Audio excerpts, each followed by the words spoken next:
Nuestro corazón delante de ti y derramar nuestras aflicciones para entender un poco más, Señor, lo que implica tener un llamado por ti, hecho por ti de manera especial a nuestras vidas, para servirte mejor, Señor. Queremos, Padre, que la voz y el mensaje de tu reino, Señor, suene con fuerza en cada una de las colonias de esta ciudad, en cada uno de los estados de esta república, en todo el mundo, Señor. Que tu palabra sea dicha con poder, Señor, con autoridad, que siempre, Señor, esté en nuestros labios y que tú permitas que todas las personas que están escuchando o que lleguen a escuchar estos mensajes, Señor, y tengan un llamado especial para estudiar y para prepararse para servirte a ti, Señor, que toques su corazón, Señor. Dales pues la oportunidad de venir a una institución como esta, Señor, a formarse, a reflexionar sobre la necesidad de la teología en América Latina, Señor, sobre cómo implementar tu reino en la tierra, Señor, y tener iglesias más amorosas, Señor, que puedan representar con dignidad los valores de tu reino. Así pues, Señor, te rogamos que utilices a los predicadores, que tu palabra sea fuego y martillo en nuestras vidas y que cumpla su propósito en nosotros. Te lo rogamos en nombre de Jesús. Amén. Sí, de pie vamos a alabar a nuestro Dios.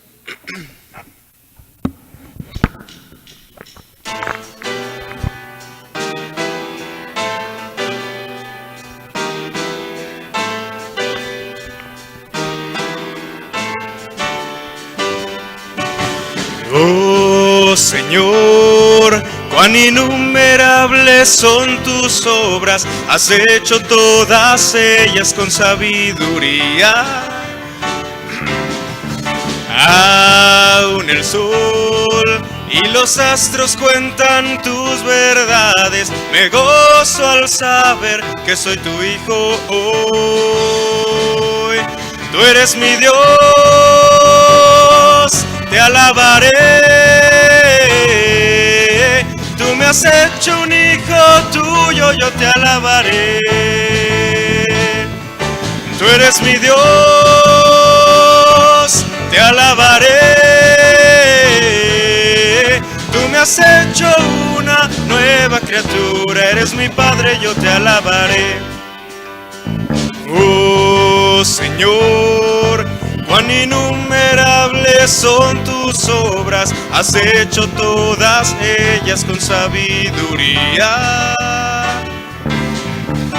Aún el sol y los astros cuentan tus verdades, me gozo al saber que soy tu hijo hoy.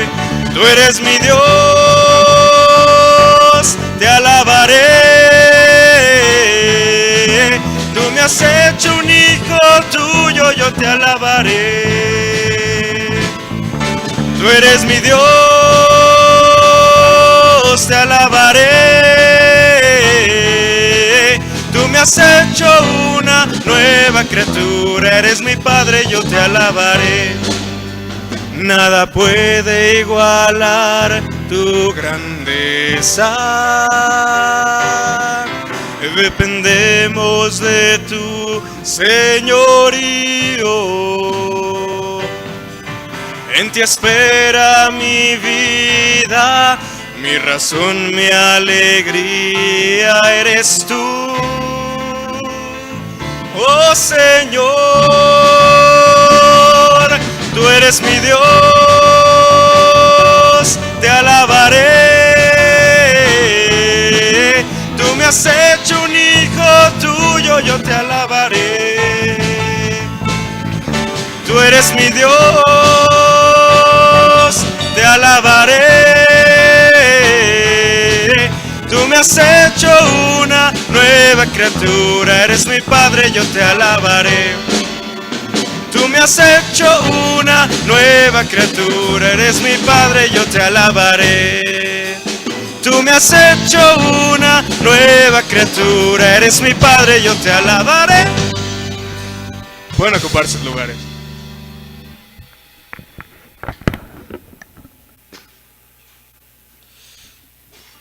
Mis hermanos, queremos invitarlos a todos los que nos escuchan, a los que comparten.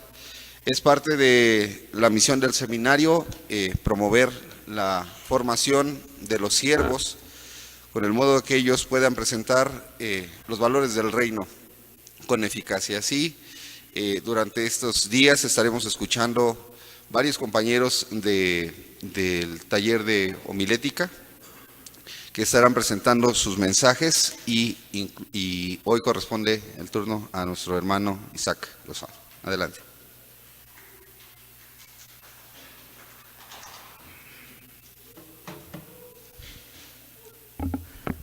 Dios les bendiga, buenos días. Algunos ya los saludé en la mañana, pero otros no. Bueno, estamos contentos, agradecidos con Dios porque pues nos permite ya llegar hasta esta parte del curso de homilética y bueno, todo sea para la gloria y honra de Dios. Y yo creo que también están ustedes felices, además porque estoy aquí enfrente, porque ya es viernes y ya nos vamos a los campos de trabajo. Bien, hoy, ¿de qué vamos a reflexionar? Quisiera que nos pusiéramos a pensar de un aspecto muy importante en la vida del cristiano, que es la obediencia. Y bueno, la obediencia ya lo hemos tratado varias veces, pero lo cierto es que para muchos puede ser algo insignificante, puesto que para ellos no implica ningún cambio y solo se mantiene en conocimiento. Y ya van a sacar ahí sus conceptos y relacionar con personas, pero para muchos de nosotros, yo creo que a este punto nos llena de mucho temor, son un desconcierto, esa palabra de cambio es sinónimo también de obediencia y son muchos peligros. Pero bueno, ¿qué es la obediencia? La obediencia es un acto tanto de decir, respetar, acatar y cumplir la voluntad de la autoridad. Sí, de nuestras autoridades también en el gobierno. Por cierto, en nuestra sociedad encontramos 3 tipos de obediencia, poniendo como por ejemplo la obediencia militar. Este se trata de instrucciones en el marco de un código de vida y de conducta preparado para responder a conflictos, crisis, políticas y también en casos extremos, la guerra. A propósito, esto no es solamente para nuestro heroico fuerza militar de nuestro país, sino también para todo ciudadano mexicano. Otro ejemplo que podemos ver en nuestra sociedad de la obediencia es la obediencia infantil, y lo vamos a relacionar también con nuestra infancia, y esto se trata de la natural posición subordinada de los padres hacia los hijos. Esto resulta un proceso de integración familiar que todos los niños tienen que cursar esa etapa. Y otro ejemplo, por último, es la obediencia civil. Y esta se trata de instrucciones de conductas llamadas leyes. No nos gustan, pero... Y esto nos permite la convivencia pacífica de la sociedad con respecto a sus derechos como individuos. Bien, los tipos de obediencia expuestos anteriormente tienen como objetivo el beneficiar a la sociedad.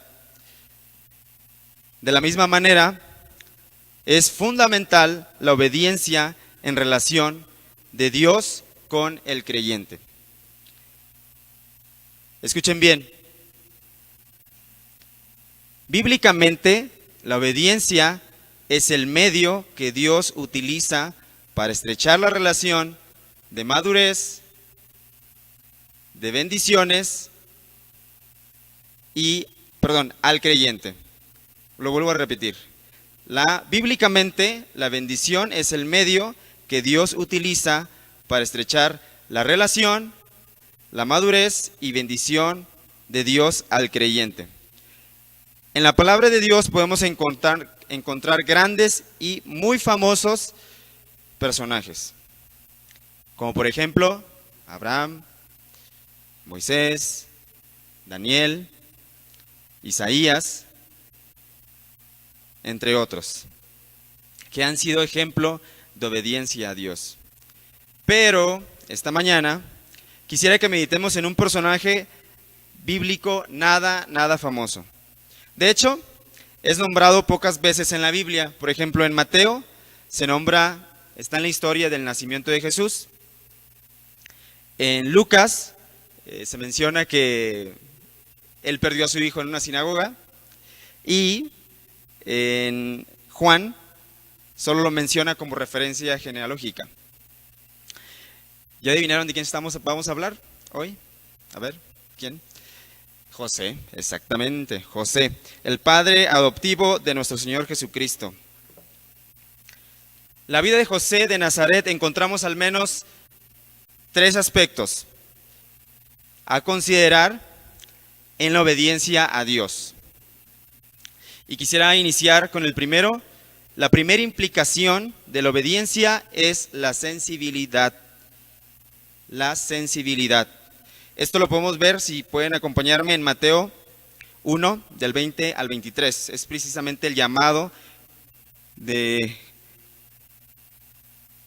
José.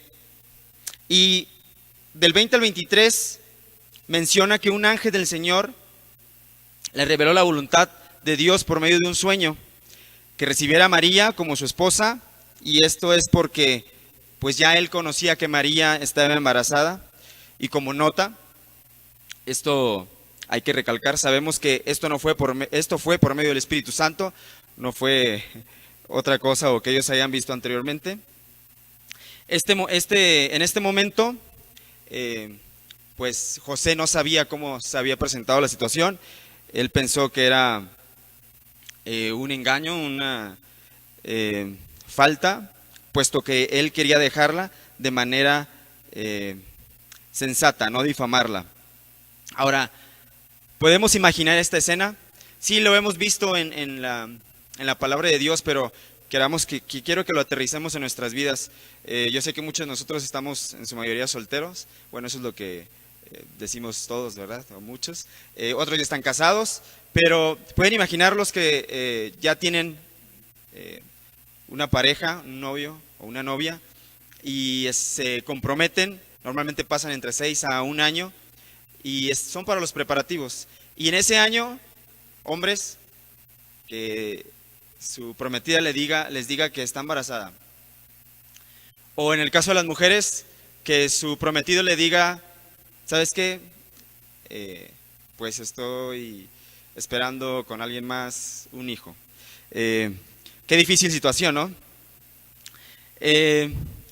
Amigo y hermano, ¿qué circunstancias están pasando en tu ministerio? En tu matrimonio, porque también aquí hay casados, en tu noviazgo, en tu trabajo, en tus estudios, en tus relaciones, en tu familia, con tus padres también.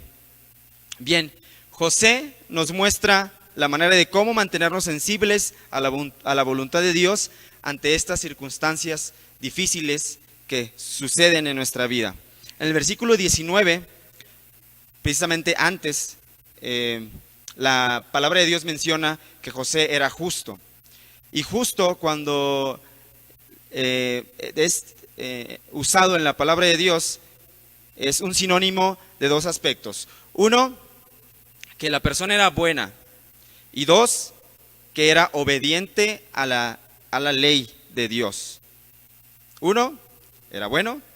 2, era obediente a la ley de Dios, o sea, el Torá.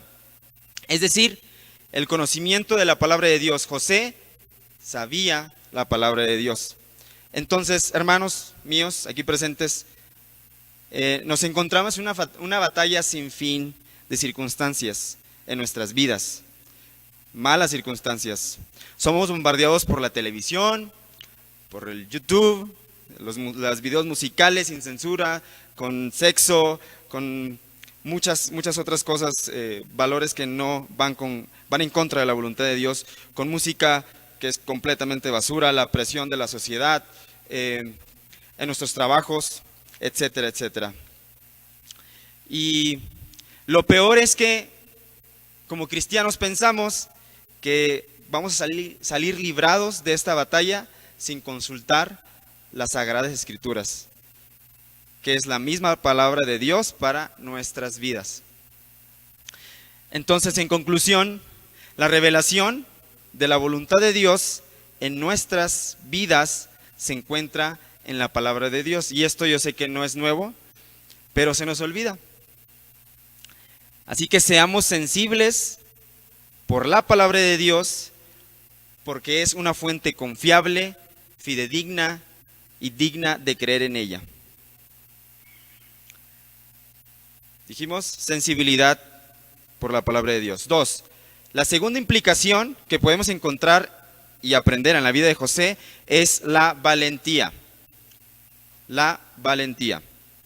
En el versículo 24, si me siguen ahí, menciona que José, despertando de un sueño, hizo como el ángel del Señor había mandado. Es decir, que él tenía que recibir a María.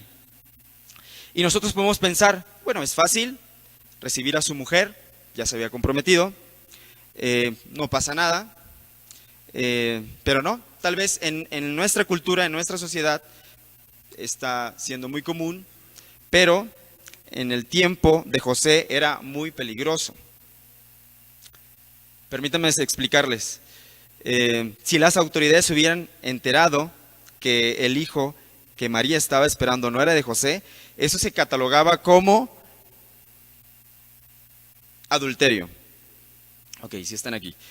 Se debía aplicar la lapidación para María.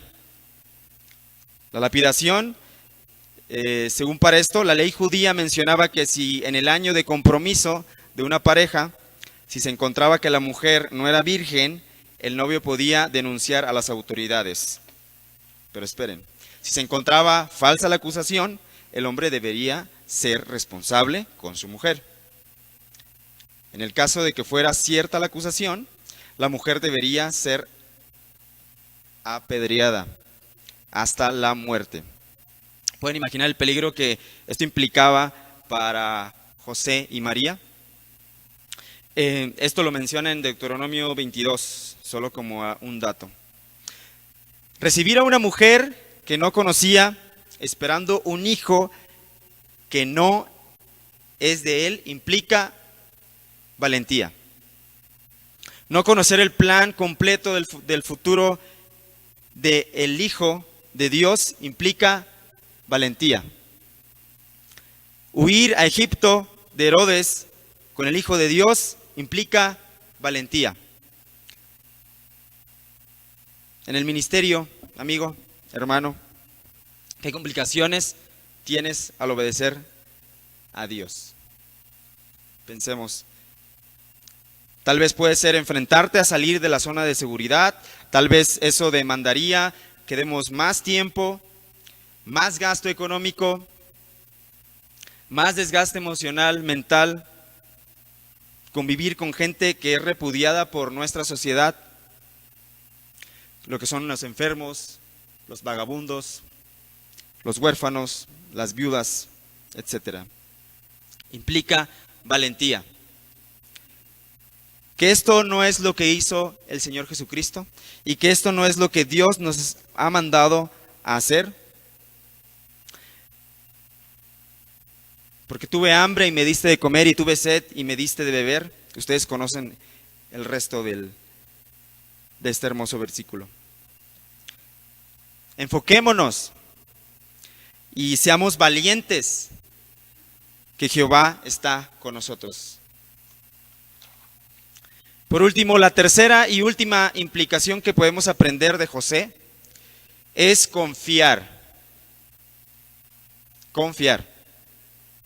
En el versículo 25 menciona que no conocía a María hasta que dio a luz su hijo primogénito y le puso por nombre Jesús. En la versión lenguaje actual menciona, y me gusta, dice, obedeció al ángel y no durmieron juntos como esposos antes que naciera Jesús. Y esto para mí se traduce como confianza plena en el Señor. Recuerdo, bueno, y aquí está Yurami, la primera vez que fui a Chimalhuacán, yo le preguntaba a Yurami, ¿sabes qué? Oye, dime cómo le hago para llegar, que sigo el metro, combi, y ella me mandó los datos por detalle. Y lo seguí, y gracias a Dios llegué. Y bueno, he ido varias veces, así que seguro, dentro de lo que cabe. Pero si yo no hubiera tenido confianza en Yurami, yo no hubiera obedecido. Entonces, hermanos, volviendo al ejemplo de José, él obedeció al ángel porque tenía la plena confianza en el Señor. Y esta confianza, por lo menos podemos adquirirla de dos maneras. Una, en su palabra. Me encantan estos dos pasajes. Si pueden a completarlos conmigo, dice: bendito el hombre que confía en el Señor y pone su confianza en Él. Será como árbol plantado junto al agua, etcétera, etcétera. Jeremías 17, 7 al 8. Y Proverbios 3 al 5. Confía en el Señor con todo tu corazón y no te apoyes en tu propia prudencia. Otra forma de cómo poder tener la confianza es recordando lo que Dios ha hecho a lo largo de nuestra vida. De cuántas veces Dios nos ha sacado de circunstancias difíciles. Cuántas veces Dios se ha manifestado desde el hecho que estemos aquí. Recuerda cómo Él ha dado la fuerza y victoria ante toda circunstancia. Recordar quién nos ha llamado y nuestra misión es que es por su gracia y por su amor que estamos aquí. No se trata de nosotros, de nuestras cualidades, habilidades o que seamos dignos. Nuestra carne se niega a obedecer. Sin embargo, es por amor a su nombre que Él hará la obra completa en nuestras vidas y en su iglesia. Es su obra. Él es el dueño. ¿Saber esto no te llena de confianza? A mí sí. Y como conclusión, se cuenta de una historia de un hombre que dormía en una cabaña. Y de repente vio una luz que lo cegó y preguntó: ¿quién eres? Y era Dios mismo. Y le dijo: tengo una tarea para ti, muy importante. ¿Ves esa piedra que está enfrente de tu puerta? Y él dice: sí, ok, necesito, y tu misión es empujar esa piedra con todas tus fuerzas, hasta que yo te diga, hasta que pares. Entonces, el buen hombre obedeció, pasó un mes, empujaban con entusiasmo, pasó 2 meses, empujaba con entusiasmo, ya un poco cansado, pasó 3 meses, hasta que llegó el momento en que dijo: bueno, ¿qué estoy haciendo? Esta piedra no se está moviendo, no entiendo el plan de Dios. Y una noche fue en oración, frustrado, por supuesto, y le dijo: Dios, ¿de qué se trata esto? ¿Cuál es el propósito? He fracasado. Observa la piedra, no se está moviendo ni 1 milímetro. Y para esto, Dios mismo, como siempre lo hace, con amor, nos dice: hijito, sí, es cierto, yo te pedí que movieras, yo te pedí que empujaras, la piedra. Has obedecido hasta ahora, pero esto no es un fracaso. Observa tus brazos, ahora son más fuertes. Observa tu espalda, ahora es más resistente. Observa tus piernas, ahora son más duras. No has fracasado. Lo que yo he hecho es formar tu carácter para las futuras circunstancias que van a suceder en tu vida. Ahora ven y acompáñame, le dice Dios, y observa cómo yo muevo la piedra. Amigo y hermano, ¿qué piedra te toca empujar?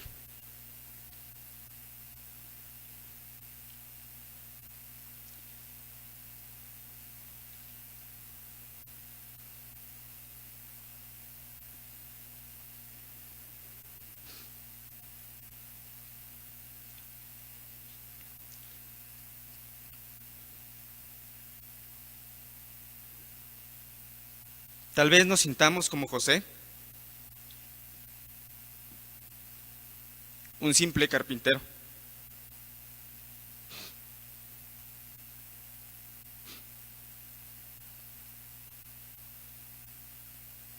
¿Qué puede hacer?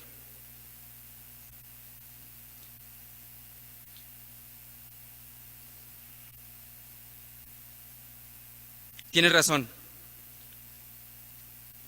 No somos nada,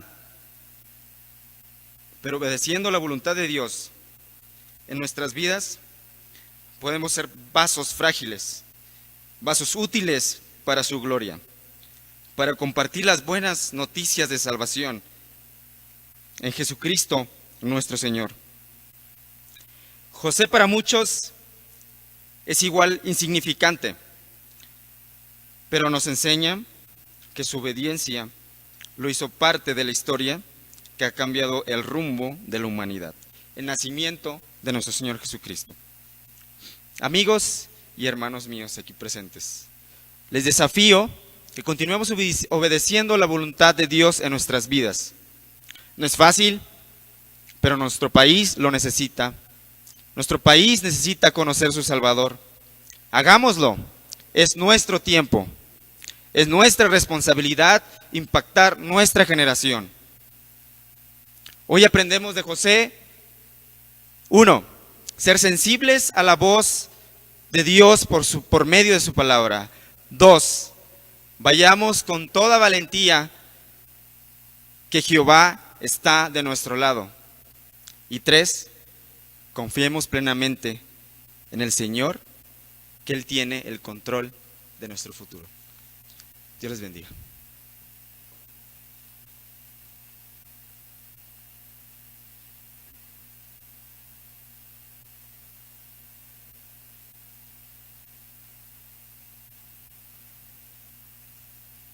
Gracias a Dios por tu vida, Isaac.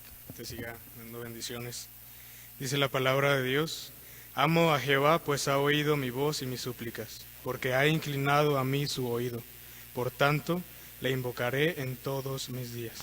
Clemente es Jehová y justo, sí, misericordioso es nuestro Dios.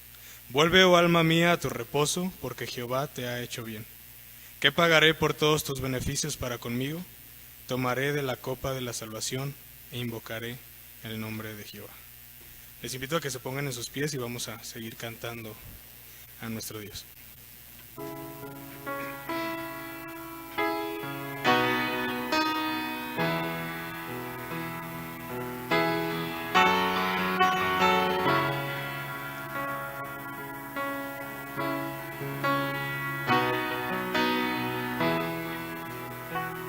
Los débiles pueden decir: fuerte soy en aquel que resucitó por mí. Los pobres confiesan hoy: mi porción está en él. Bendecido estoy.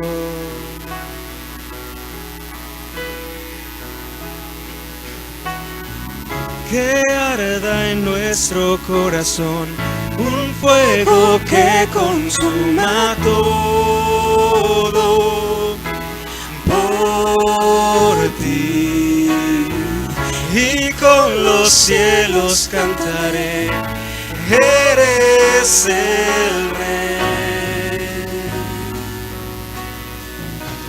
Te amo, Dios, te adoraré.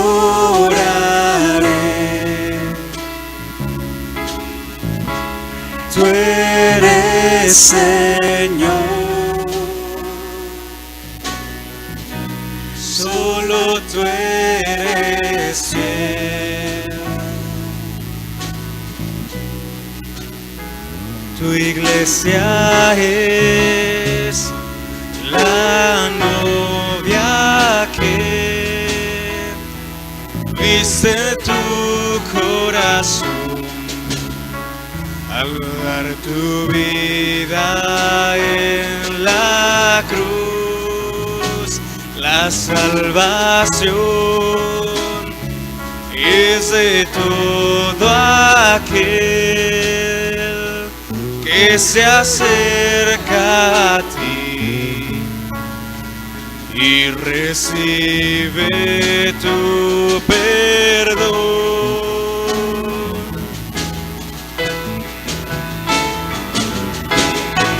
Que arda en nuestro corazón un fuego que consuma todo por ti, y con los cielos cantaré, eres el Rey. Yo cantaré, te amo Dios, te adoraré.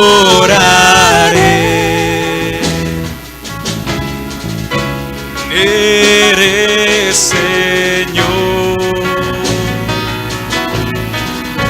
solo tú eres Rey. Diste a Jesús para llevar por mí en la cruz toda mi maldad. Te amo, Dios, te adoraré.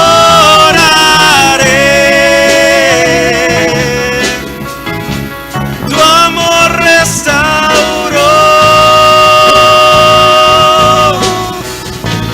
mi esperanza y fe.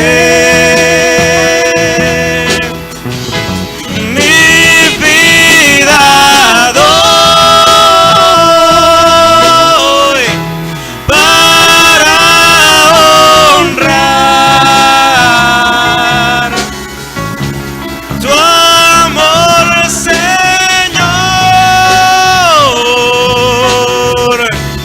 Rey Salvador.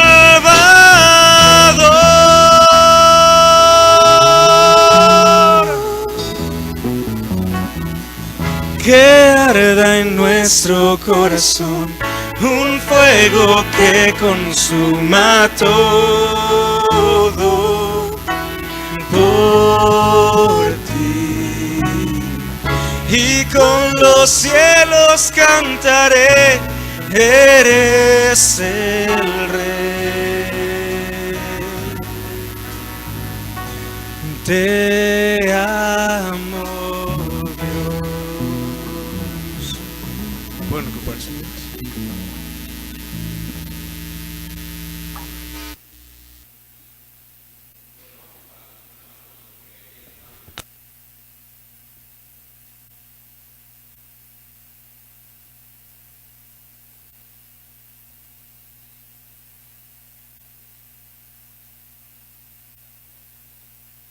Ejemplo, el día de hoy, como ahorita, Isaac, es la conclusión de un gran proceso que comenzó hace mucho tiempo.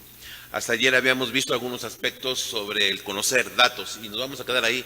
Vamos a entrar un poquito en la cuestión de la creencia, pero no vamos a ir mucho allá porque no va a dar tiempo, además de que sí quisiera hacer énfasis en esta situación de cómo es que la Biblia, ¿dónde está?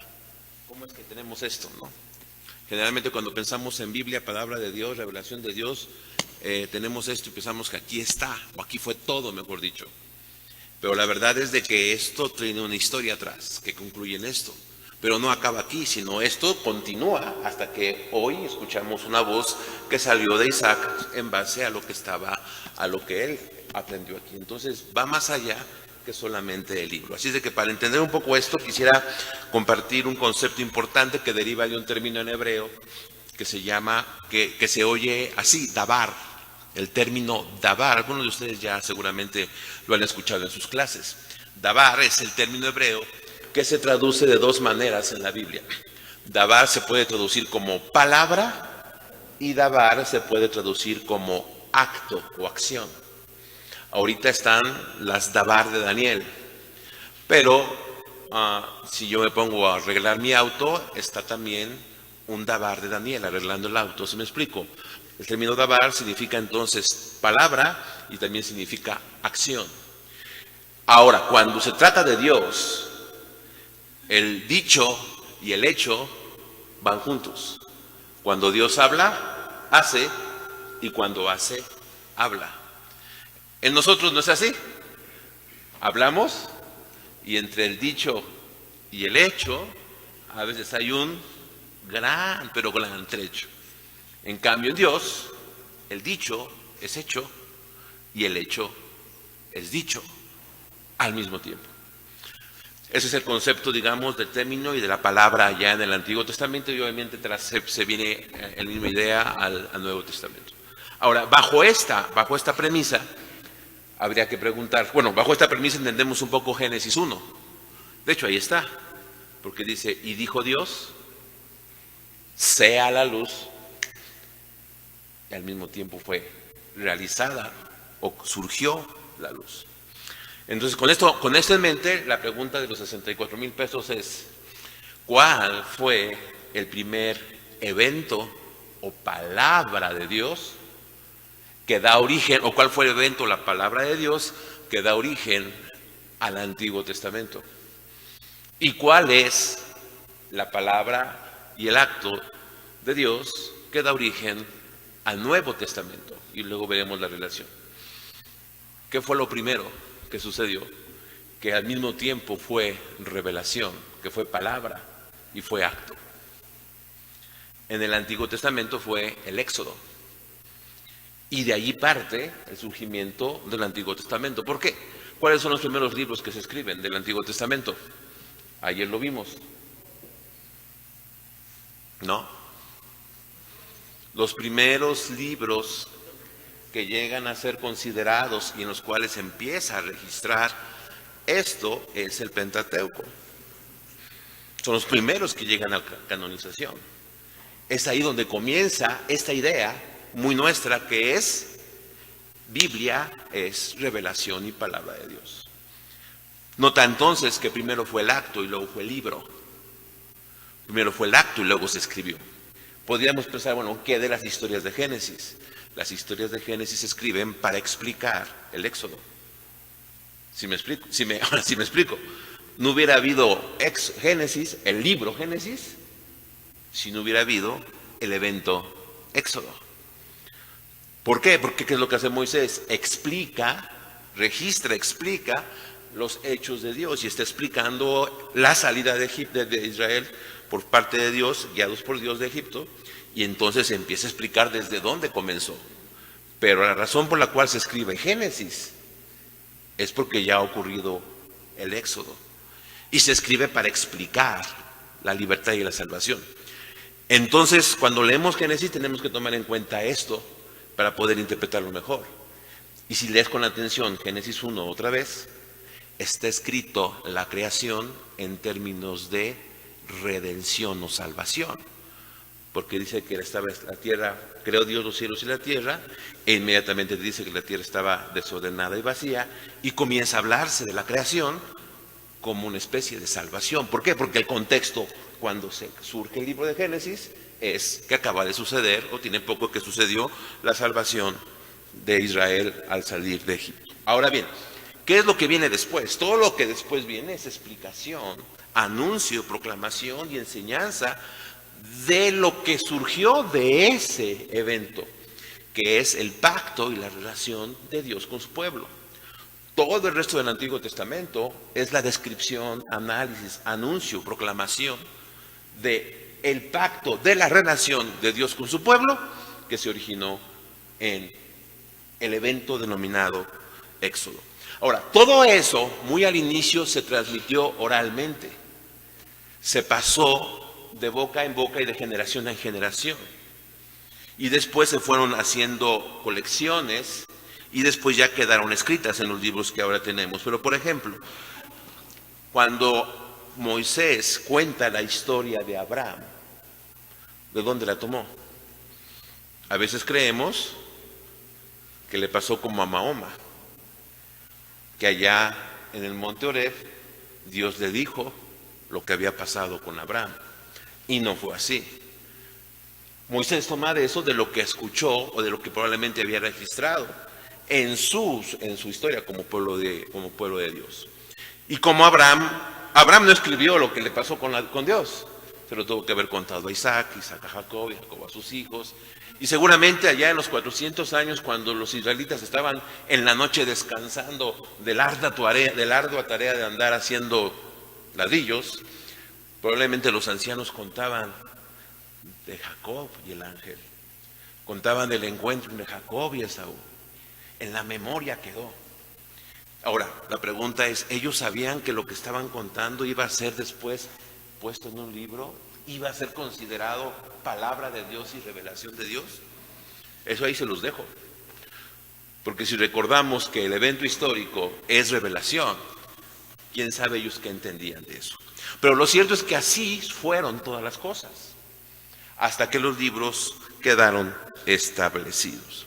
Ahora, no acabó allí, porque el registro no fue así como una copia, como transmitir una noticia en nuestros tiempos.